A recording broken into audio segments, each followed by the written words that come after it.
નમસ્કાર, આપ જોઈ રહ્યા છો સીએનસીસી ગુજરાત. શ્રી રાવત રામજી મંદિર ખાતે સન્માન સમારંભ યોજાયો.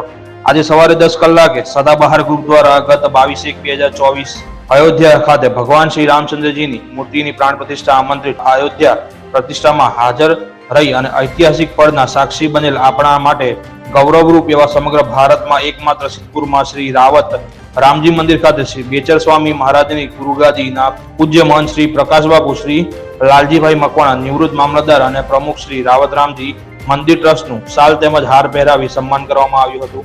આ પ્રસંગે શ્રી રમણભાઈ મકવાણા ખજાનચી દ્વારા મંદિર તેમજ શ્રી બેચર સ્વામી મહારાજ વિશે જાણકારી આપવામાં આવી.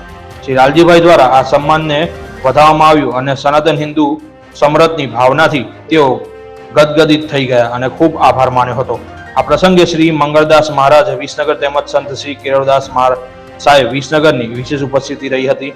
ભારતીય જનતા પાર્ટી યુવા મોરચાના પ્રમુખ શ્રી મિહિરભાઈ પાધ્ય, વરિષ્ઠ પત્રકાર તેમજ આરએસએસના ધર્મ જાગરણ મંચ પાટણ જિલ્લાની નિરંજનભાઈ ઠાકર, સદાબહાર ગ્રુપના શ્રી પ્રકાશભાઈ ઠાકર, શ્રી ભરતભાઈ ઠાકર, શ્રી દિલીપભાઈ ઠાકર, શ્રી હર્ષદભાઈ ઠાકર, શ્રી સુરેશભાઈ ઠાકર, શ્રી બાલભદ્ર ઠાકર, શ્રી મહેન્દ્રભાઈ ઠાકર, શ્રી યોગેશભાઈ ભટ્ટ, શ્રી સંદીપભાઈ પંડ્યા અને ભાજપ અનુસૂચિત મોરચાના શ્રી રતિલાલભાઈ બારોટ હાજર રહી કાર્યક્રમને સફળ બનાવ્યો હતો.